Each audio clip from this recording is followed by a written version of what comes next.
Heaids Youth Conference, the first of its kind nationally, takes place today the 9th through to the 11th of June 2017 at the Durban ICC, South Africa. The Youth Conference is organized by Higher Education Aids. The Heaids program was designed to eradicate the impact of HIV, STIs, TB, and also aiming to strengthen general health and wellness issues in the health education and training sector.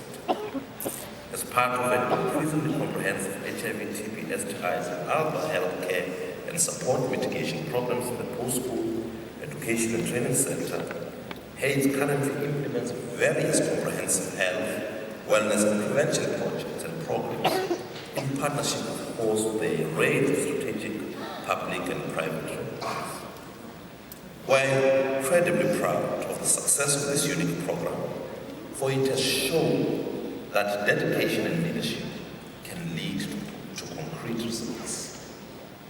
In 2016 alone, the Heaids first HIV counseling, testing, and general health and wellness program offered more than 165,000 students the opportunity to participate in testing and screening for HIV, TB, sexually transmitted infections, and general health and wellness.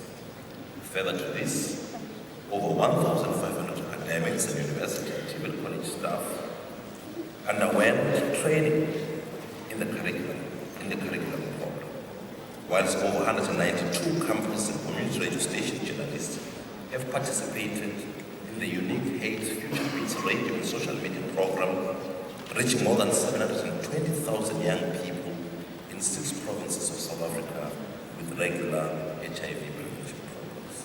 Its core areas of focus will be health education, health promotion, and empowering. What do we hope for this conference?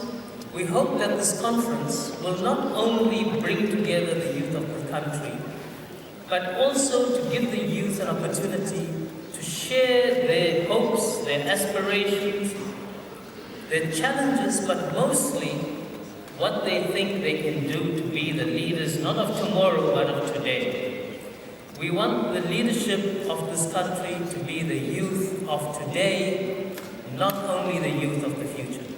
So the hope for the conference is for us to hear, and as Ramnik said, for the policymakers and the politicians to hear, what the youth are going to do to make this country even greater than we are today.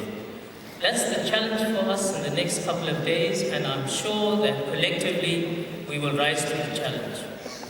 We will really be able to evaluate our success in bringing us here together, our success in gathering together, at the end of this conference, when we hear what the solutions to the many challenges the youth have are.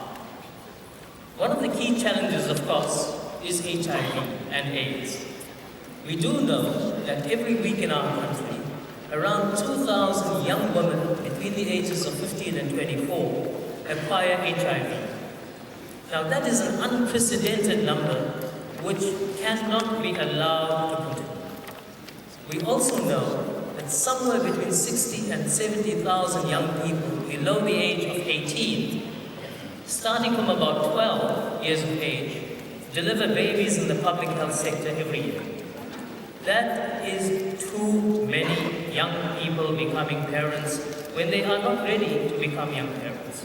South Africa has just recently launched the National Strategic Plan 2017-2022 on HIV, TB, and STI, which is a very important plan that guides the country on its approach and commitment to help achieve the goals as set in the NSP. The SANEC community has invested in robust consultations and processes towards developing this 4th generation of the NSP. And as a result, SANEC is charged with new responsibilities that is clearly guided and that requires functional and accountable councils at all levels. And I'm hoping as young people, we go in each ward, in each municipality, in each district, in each province, to represent young people in the higher education, in our own sectors. Whether you are gay, lesbian, straight, bisexual, it doesn't matter. All sectors are represented, and you must represent men, women, people with disability, people living with HIV in these spaces. Young people are everywhere, and young people are diverse. And most importantly, they are the generation of today that will take this country forward. In SANEC, we speak through the National Strategic Plan. So much work has been done in the past, and so much work is still to be done for today and tomorrow.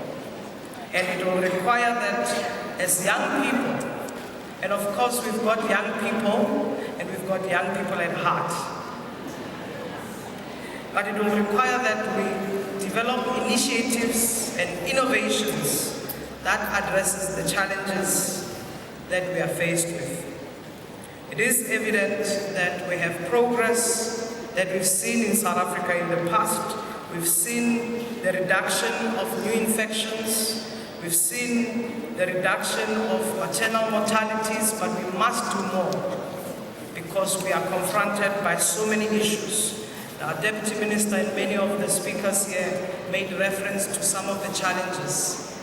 Every week, we have over 2,000 new infections amongst girls aged 15 to 24. Friends, this is unacceptable. Because of that cohort, that means we have 90,000 new HIV infections per year. It is unacceptable. But we all know that these very same young people don't infect themselves. It is older men that the Deputy Minister made reference to. I call them the 4 M's. They are macho, they are mobile, and they are men with money.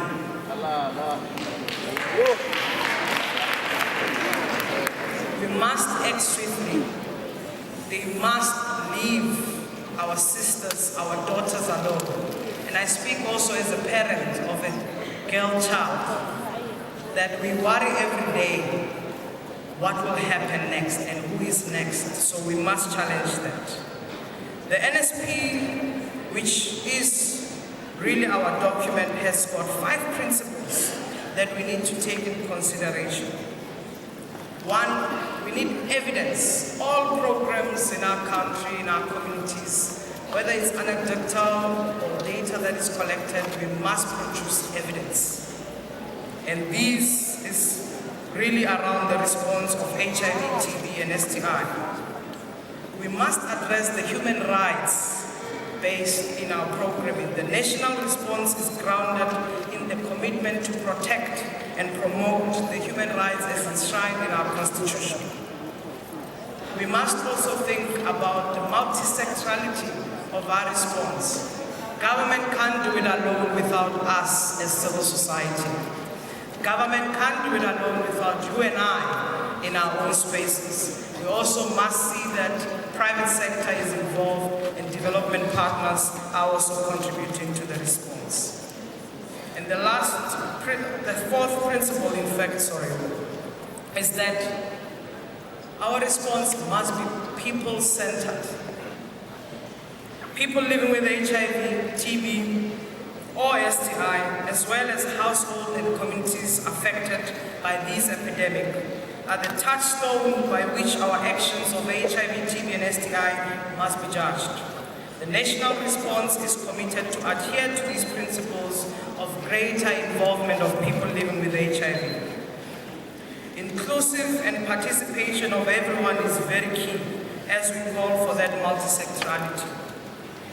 Friends, it is 2017, the clock is ticking on the 2020 prevention agenda. Again, the clock is ticking on the 2030 ambition to end HIV and TB as a public health threat is around the corner. Everything we do requires that we upscale our interventions, we focus on the return on investment, and we really become more vigilant in what we do. We reach out to those groups and people who are left behind and address stigma and discrimination in our communities. Let communities be involved in our response from the beginning to the end, a true partnership and not as tokens. This will be a start of a fresh collective and political momentum towards ending HIV, TB, and STIs. Various stakeholder representatives and exhibitors and over 1,500 youth delegates from around South African schools, TVET colleges, universities and communities. Cassia Kulu, CWTV, Durban.